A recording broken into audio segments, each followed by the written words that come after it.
Hey everyone, welcome back. Oh shit, here we go again.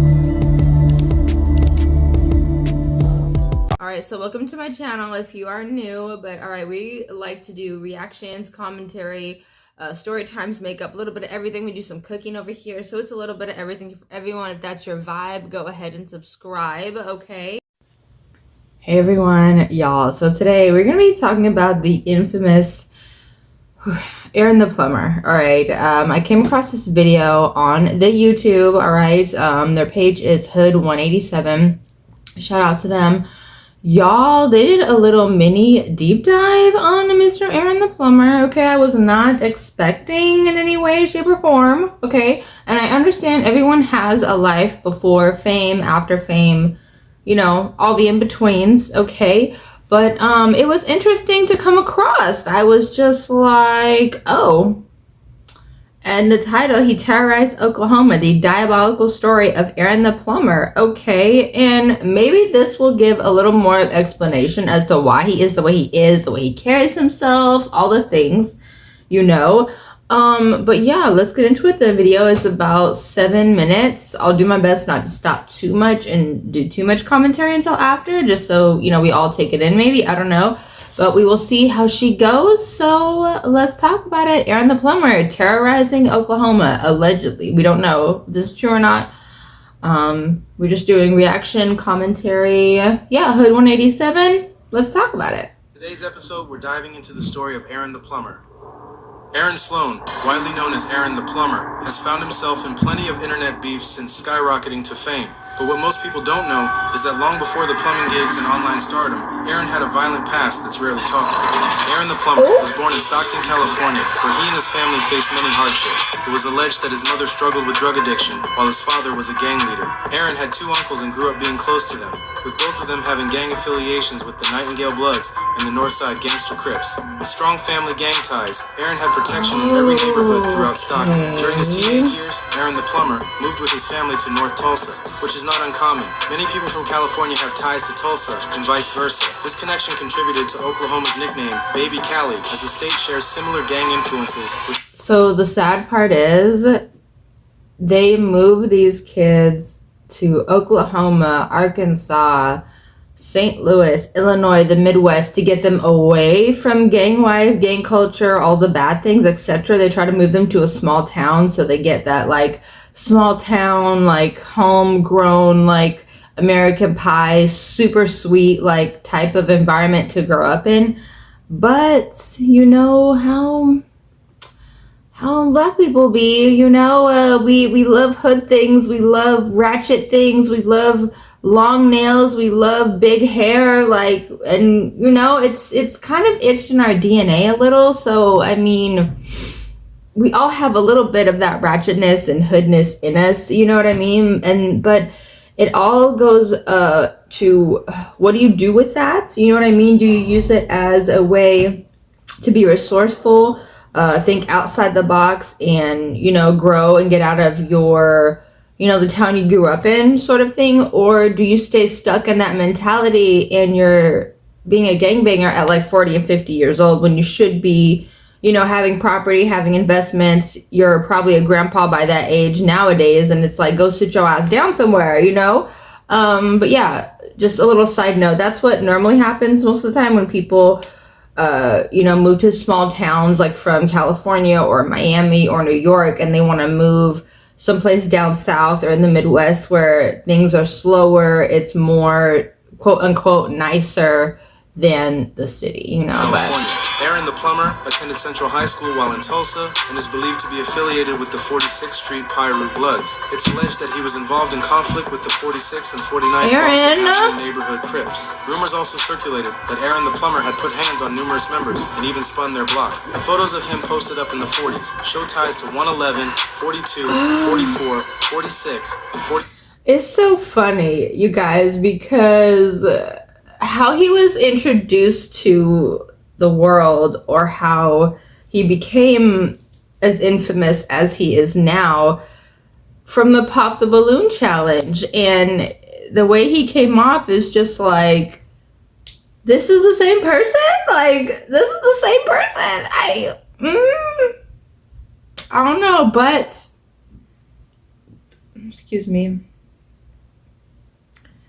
Yeah, your girl is surprised. I can't even lie. I'm like, oh, so this is who Aaron the Plumber really is? Like, is it?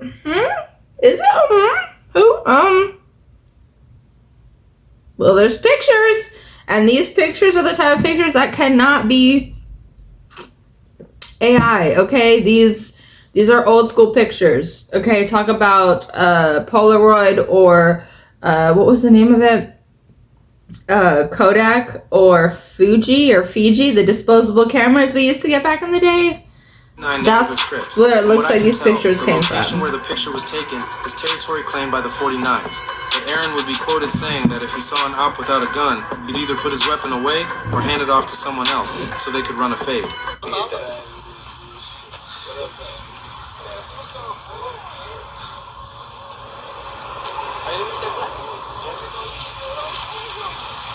It's still let me hit that black in the back audio of the whole thing. Oh, he's asleep. Oh, of course they're not gonna show it. Dang, homie knocked him out. Dang. Alright.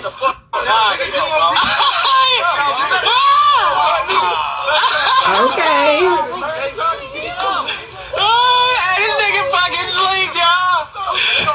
Aaron knocked him out. Yeah, hey, you need a little dirty. Homeboy is literally not clean the fuck out. Nah, let him sleep.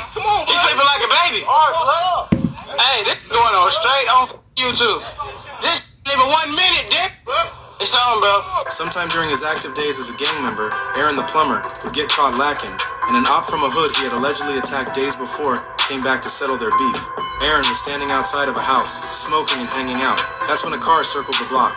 He knew this was someone he had gotten into it with days prior, but he shook it off, thinking nothing of it. But that's when the rival member pointed a gun out the window of the car and fired several shots. Aaron tried to pull out his gun to fire back, but before he could, he collapsed to the ground. Neighbors nearby rushed over, trying to lift him up and get him to the nearest hospital. Aaron the Plumber had found out that he had been shot 6 times, with one of the bullets striking him in the face, shattering his nostril. By 20 years old, Aaron the Plumber was arrested for allegedly setting up a robbery through a Craigslist ad. The victims met Aaron Sloan in the 2100 block of East 51st Street, expecting to buy a 2003 Cadillac.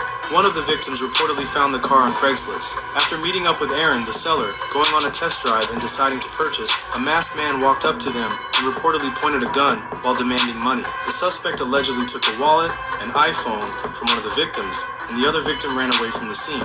Both eventually got away and called the police. A witness later reported that Aaron had watched the suspect sneak up behind the victims, and after the robbery, Aaron and the suspect reportedly ran off together, with police saying that Aaron also called dispatch to report the incident. Aaron the Plumber was then later identified in a police lineup, after which officers arrested him for 1 count of... Hold the phone.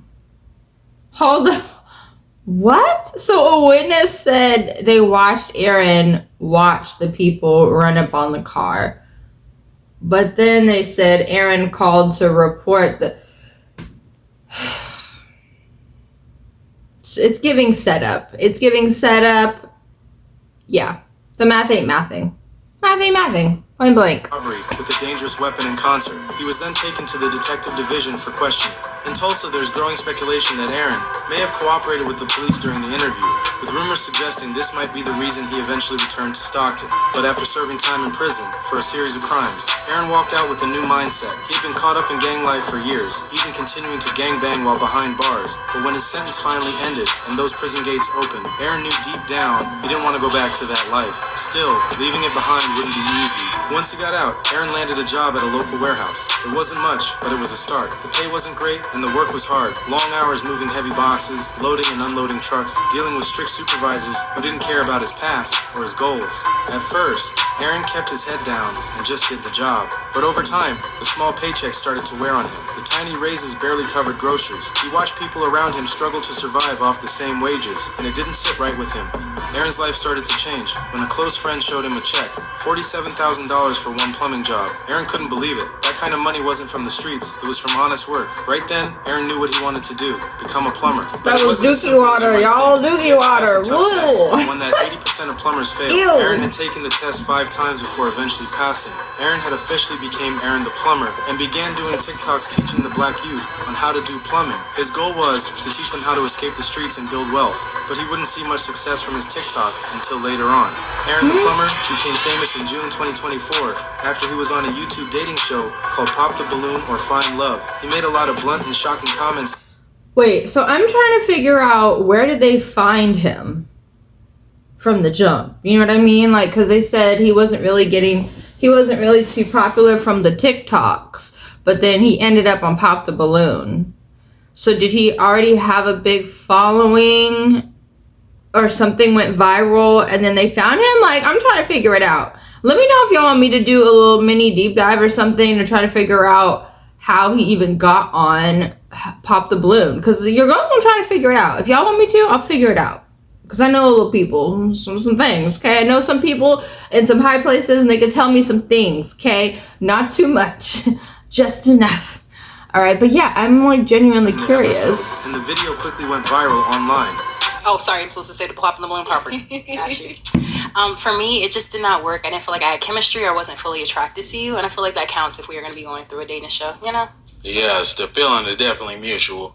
So, that's okay. Yeah. Thank you. You did me a favor. You know, absolutely. Yeah. I'm glad you have a great day. Thank you, Queen. You too. Are you looking at the tattoo? No, I'm looking at the hair on your arms.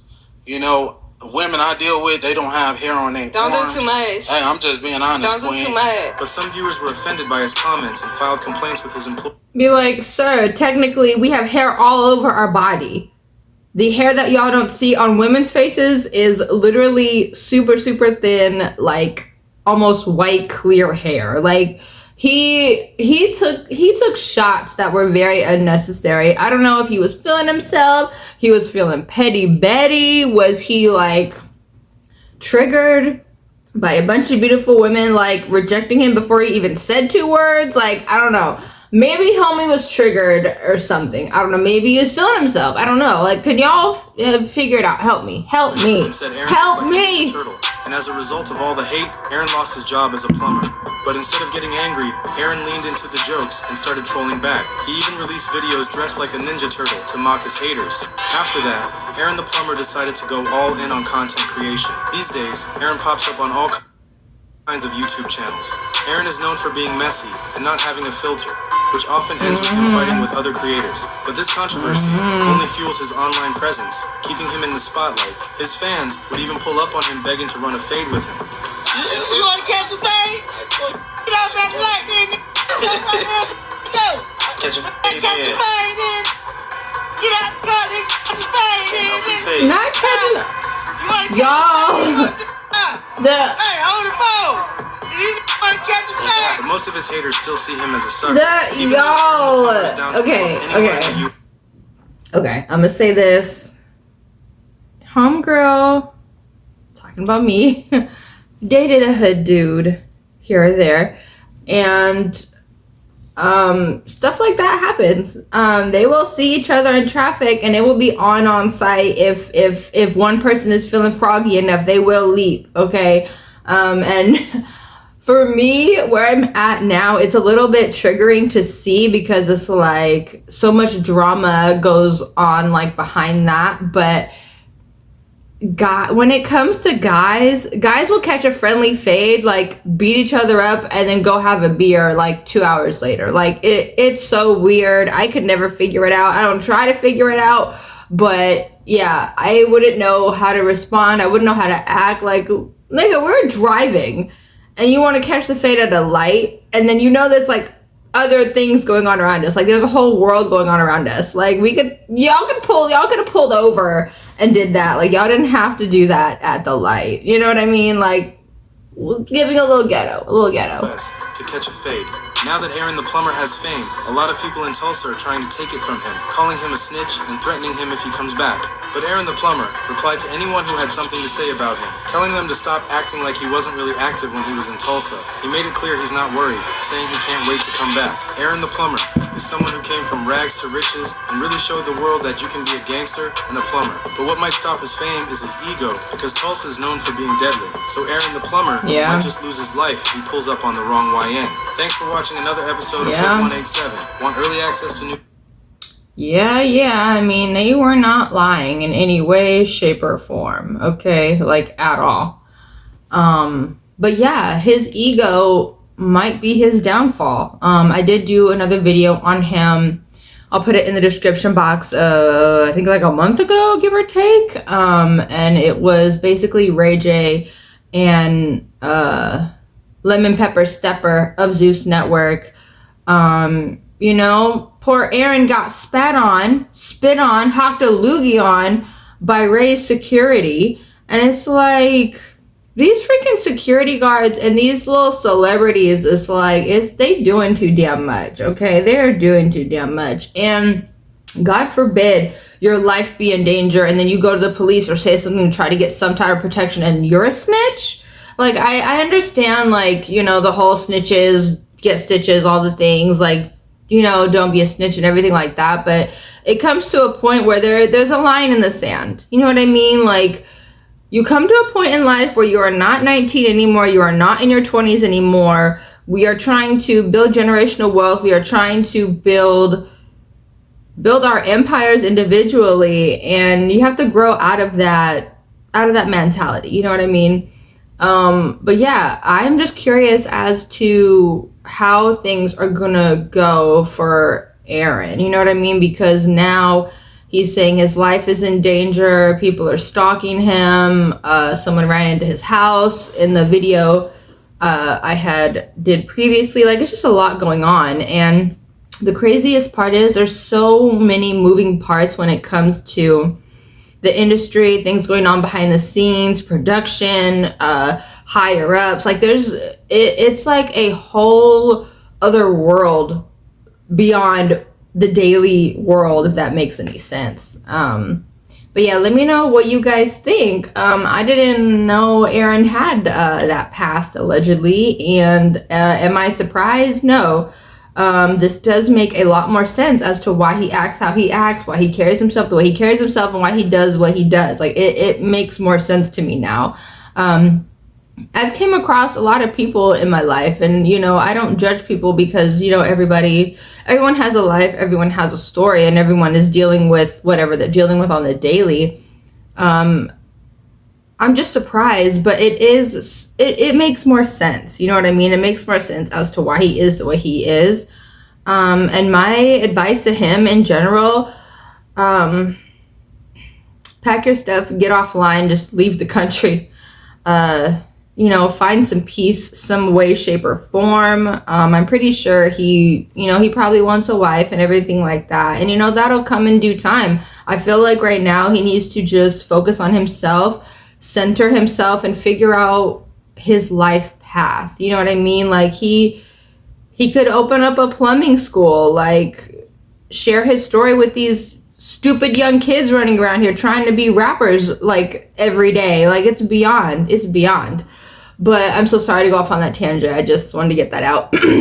Excuse me, but I appreciate you guys so much. If you guys like this video, please like, comment, subscribe, hit the bell notification so you know when I post it up to date. All right, cash giveaway coming in August for my birthday. Be on the lookout for that. Rules will be down below, and check out a playlist. But I have to go for now. I love you guys. Mwah. Bye.